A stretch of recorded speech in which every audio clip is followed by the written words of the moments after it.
ہر جگہ یہ سوال ہوتے ہیں کہ کیا وہابی دیوبندی کے پیچھے نماز ہو سکتی ہے؟ سب کے پاس یہ مسائل آتے ہیں اور لوگ کنفیوز ہوتے ہیں.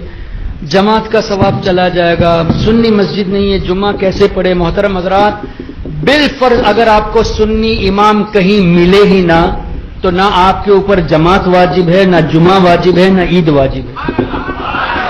خاص کر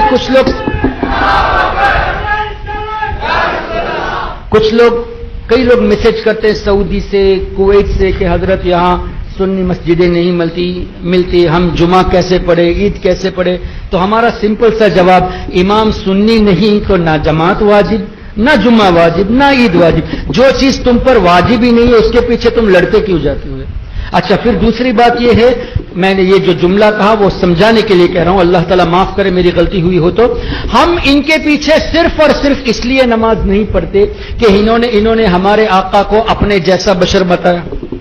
یہ ہے نا، یہ کہتے ہیں کہ اللہ نے نبی کو غیب نہیں دیا، اللہ نے نبی کو طاقت نہیں دی، نبی ہمارے جیسے بشر ہے. حضور علیہ السلام کی تعظیم ایسے کرو جیسے بڑے بھائی کی کرتے ہو، جیسے گاؤں کے چودھری کے کرتے ہو.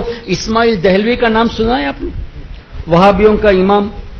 اس نے تقویت الایمان میں لکھا کہ اللہ کے نزدیک کسی نیک بندہ کوئی بھی ہو، کتنا ہی چہیتا بندہ ہو یا کتنا ہی عظیم فرشتہ ہو، کوئی بھی ہو، اللہ کے نزدیک چپل سینے والے کی قدر بھی اس کی نہیں.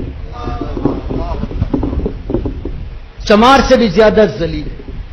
اب نبی کو، فرشتے کو، ولی کو چمار سے زیادہ ذلیل، اللہ کے نزدیک چمار سے زیادہ ذلیل ہے. مطلب چمار کی عزت نبی سے زیادہ ہے. یہی کہنا چاہتا ہوں. جو آدمی اپنے نبی کے بارے میں، جن کا کلمہ پڑھتے ہیں، ان کے بارے میں یہ کہے کہ چمار سے زیادہ ذلیل ہے، اس کو تم کیسے امام بناؤ گے یار؟ ذرا سوچئے، کیسے امام بناؤ گے؟ پھر یہ کہنا کہ نہیں 27 درجہ ثواب ہے، مکہ شریف میں ایک نیکی کا 1 لاکھ تو 27 لاکھ کا ثواب مس ہو جاتا ہے. ارے محترم، نبی کی عظمت کی وجہ سے ہم ان کے پیچھے نماز نہیں پڑھتے. صحیح ہے کہ نہیں؟ صرف نبی کی محبت میں ان کے پیچھے نماز نہیں پڑھتے. ارے وہ لاکھ ثواب بھی نبی ہی کے صدقے میں ملا ہے. نبی نے فرمایا تبھی جماعت کا ثواب زیادہ ہے. ارے جس نبی کی عظمت کے صدقے میں تم اس ثواب کو چھوڑتے ہو، اللہ 27 لاکھ نہیں چاہے تو 27 کروڑ عطا فرما دے گا. کیونکہ اللہ کے حبیب کی محبت میں تم نے اکیلے نہیں نماز پڑھی.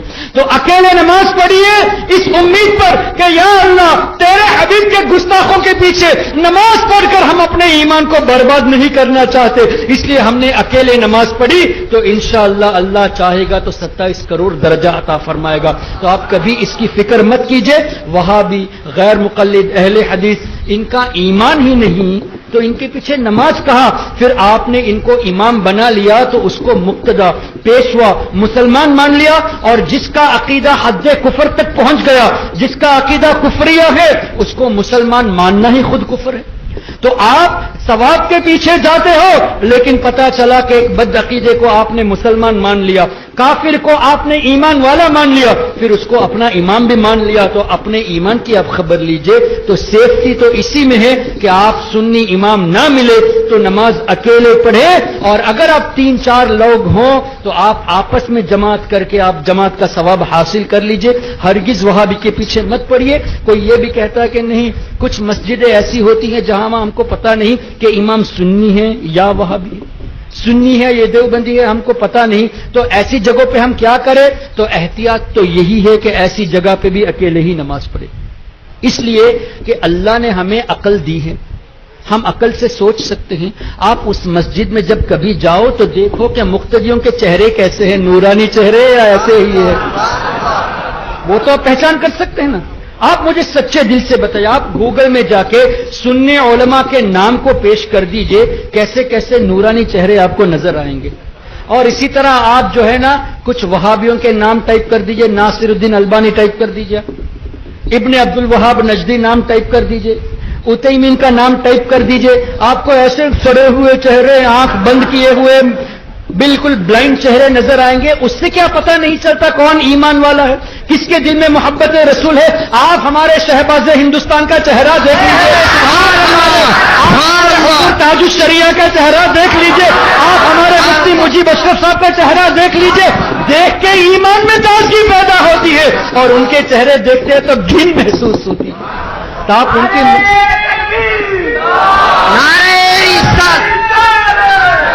علماء اہل سنت.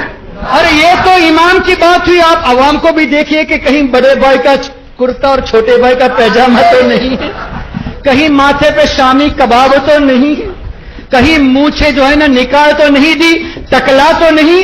یہ ٹکلا ہونا, مونچھیں نکال دینا, یہ ان کی علامت حدیث میں بیان ہے.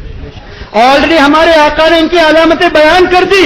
تو اگر آپ پہچان ان سے گفتگو کر کے نہیں کر پاتے تو چہرے اور لباس کو دیکھ کے کم سے کم اپنے ایمان کو سنبھالیے. اور احتیاط اسی میں ہے, پہچان نہ بھی کر پاؤ, جب تک کنفرم نہ ہو کہ یہ عاشق رسول ہے تب تک ان کے پیچھے نماز ہرگز نہ پڑے.